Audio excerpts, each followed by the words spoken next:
تو اب امام نے بیان کیا، تفسیر عیاشی پڑھیے، امام نے فرمایا، بالمفہوم روایت نقل کر رہا ہوں کیونکہ اس میں حضرت کا ایک خاص نام ہے، بالمفہوم روایت نقل کر رہا ہوں کہ جب ہمارا آخری قیام کرے گا کہاں آئے گا؟ فرمایا جب وہ تمہارے نجف میں آئے گا، بادلوں کے سائے میں چند نوری محملیں ہوں گی، نور کے قبے ہوں گے کہ جن میں وہ تشریف فرما ہوگا، اور وہ بادلوں کے سائے میں آسمان سے اترے گا تمہارے نجف میں، اس کے ساتھ ایک علم ہوگا۔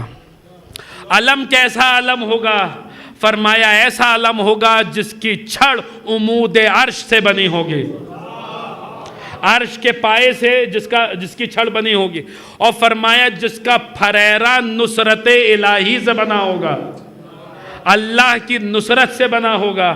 فرمایا جب یہ علم لہرایا جاتا ہے تو فرشتے اس کے گرد جمع ہو جاتے ہیں، جب وہ اس علم کو لہرائیں گے تو وہ فرشتے جو جنگ بدر میں نازل ہوئے تھے،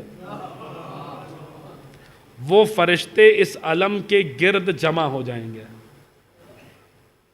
علم ہوگا جس کا پھریرا اللہ کی نصرت سے بنا ہوگا، اللہ کی نصرت سے بنا ہوگا۔ اس پر لکھا کیا ہوگا؟ اس علم پر، حضرت کے علم پہ کیا لکھا ہوگا؟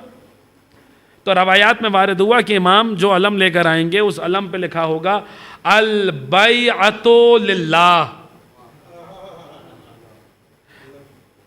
بیعت صرف اور صرف اور صرف اللہ کی ہوتی ہے۔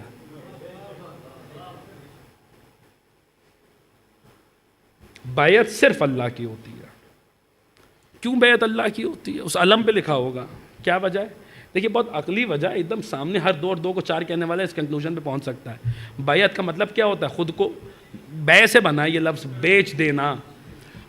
ایک انسان ہے، میری طرح کا انسان ہے، میری طرح کا بنی آدم ہے، خود کو بیچنا یہ مفہوم بیعت ہے۔ میں کیوں کسی کی بیعت کروں؟ اپنے جیسے انسان کی اور اپنے جیسے بشر کی اور اپنے جیسے آدمی کی کیا کوئی سالم عقل اس بات کی گواہی دیتی کہ کوئی انسان کسی انسان کی بیعت کرے، خود کو بیچ دے کسی انسان کو، خود کو فروخت کر دے کسی انسان کو؟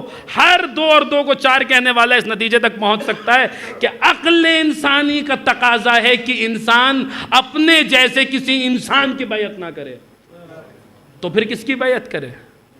اس کی بیعت کرے جس نے انسان کو انسان بنایا ہے۔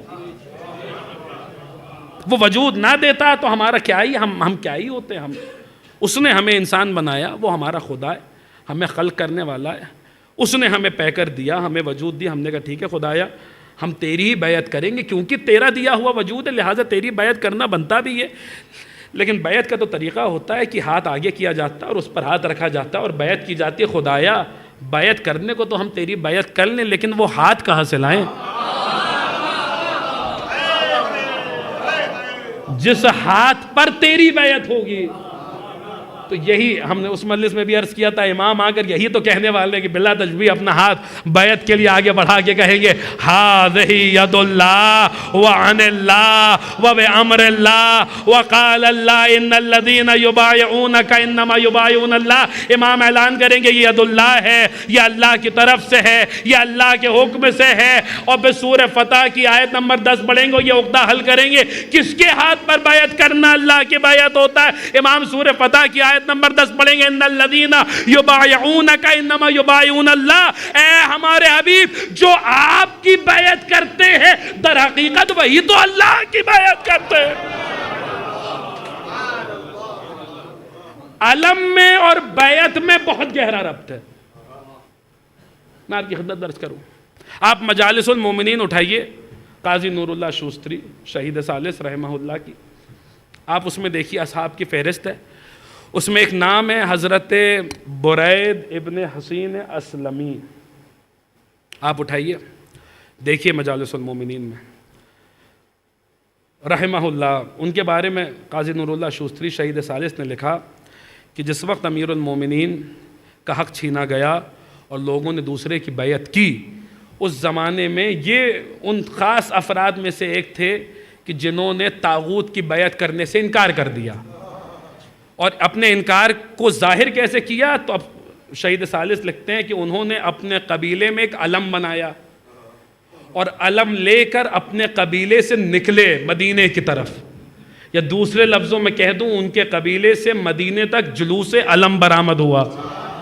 اور پھر کیا کیا انہوں نے؟ وہ علم لے کر آئے اور جناب سیدہ کے گھر کے سامنے اس علم کو نصب کر دیا، اور نصب کر کے اعلان کیا کہ جس کے گھر کے سامنے میں نے علم نصب کیا ہے اس کے علاوہ ہر کسی کی بیعت مجھ پر حرام ہے۔